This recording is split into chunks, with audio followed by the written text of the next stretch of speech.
Қайырлы күн достар, мен сіздермен бүгін өте дәмді құйры лағманның жасалу жолымен бөлісетін боламын. Менімен бірге соңына дейін болыңыздар. Ең алдымен 700 грамм етімізді осынша етіп турап аламыз. Ет жаңа сойылған жас ет болу қажет, қойдың еті болса тіптен жақсы. Мен қазір сиыр етімен жасап жатырмын, бірақ сонда да лағман өте дәмді болып шықты. Бұл 700 грамм етіміз 7-8 порцияға жетеді. Етімізді турап болдық, енді ыдысқа етті салып маринадтаймыз. 1 шай қасық тұз етіңіздің көлеміне қарай саламыз.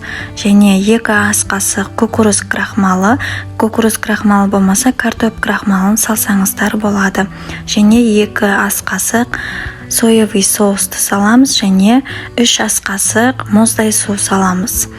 Суымыз салқын болу қажет. Мен алдын ала тоңазытқышқа қойып қойған болатынмын. Енді жақсылап араластырамыз. Бетін пакетпен жауып 3 сағатқа тоңазытқышқа қоямыз. Ет неғұрлым ұзақ маринадталса, соғұрлым дәмді әрі балғын болып піседі. 1 немесе 2 дана пиязымызды алып турап аламыз.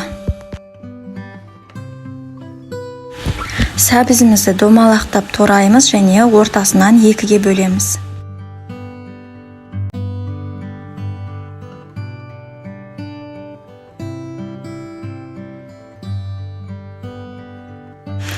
Келесі 40 қабатты да 4 бұрышты етіп турап аламыз.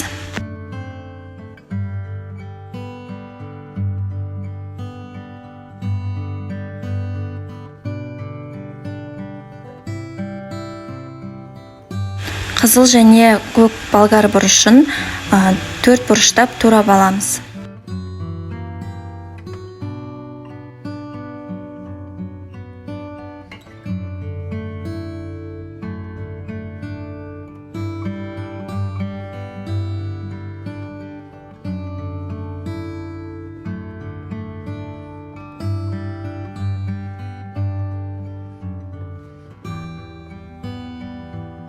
Керек заттардың барлығын турап дайындап алдым. Енді қызып тұрған майда етімізді салып қуырамыз.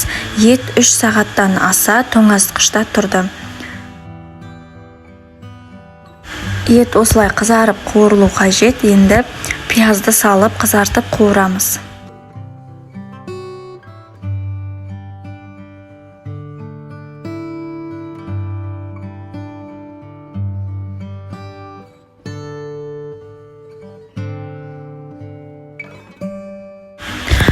Келесі 40 қабатпен сәбізді салып, жақсылап араластырып, бетін жауып бұқтырамыз.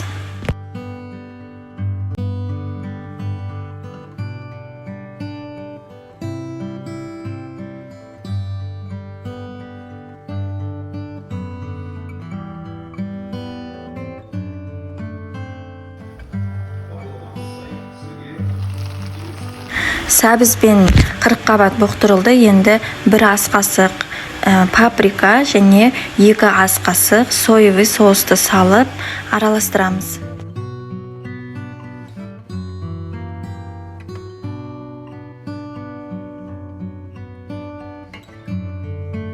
Және 5-6 тісше сарымсақты мен майдалап турап алдым. Енді оны салып араластырамыз.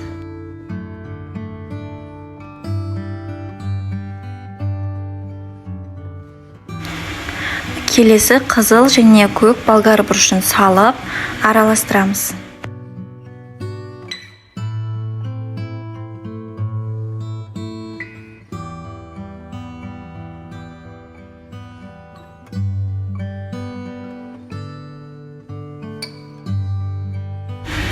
Екі кесе су құйып, бетін жауып қайнатамыз. Су қайнағаннан кейін баяу отта пісіріп аламыз.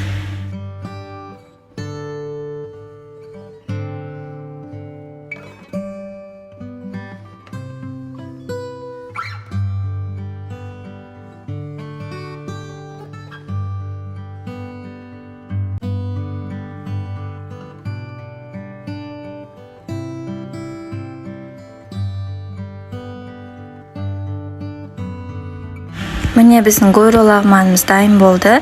Қамырдың қалай созу керегін мен астында описанияда сілтемесін қалдырып кететін боламын. Рецепт ұнаса лайк басып тіркеліп кетіңіздер.